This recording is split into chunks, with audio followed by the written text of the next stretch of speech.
segment, we will hear insights from Herley Abdul Hamid. Herley aspires to inspire individuals to live a meaningful life through agility, humility, and gratitude. Through life stories. It doesn't matter where you live in this world. I believe the stories that Herley has to share with you today is going to inspire you to be a dream maker, a game changer, or a risk taker in your life. Herley. Yes. So how has your day been today? It's been an exciting day. I think, like many of us, we are in the rat race.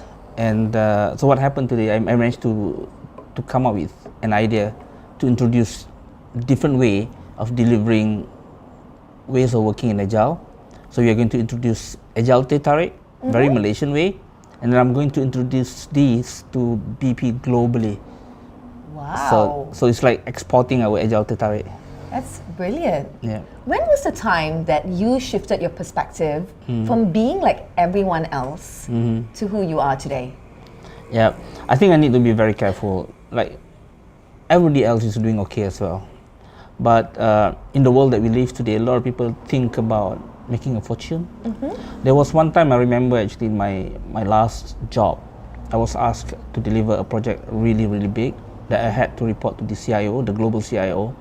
So it was already putting me on the track to move to my next career progression as a more senior project managers.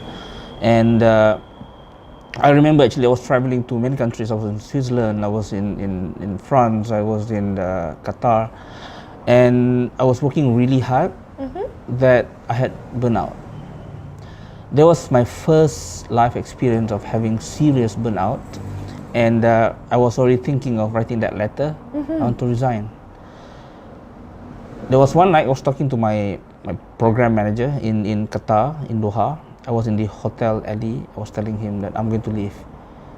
He told me, Herley, even if you leave today, the company is not going to go bankrupt tomorrow. You just imagine, in many of my experience, if you stay, in the next 3 years, I'll be having my drink, you'll be having your drink, we'll be laughing at it. I think that was the beginning of it. Then I realized one thing is, I was a perfectionist. So I took a 1 month break, and I want to share with you. In that 1 month break, I met a few people, and one thing I learned actually, I need to be able to accept that in life, there is this what we call as good enough. So I became a bit slower, and then instead of trying to make a fortune, I was focusing on making a difference. That's where it started. Wow.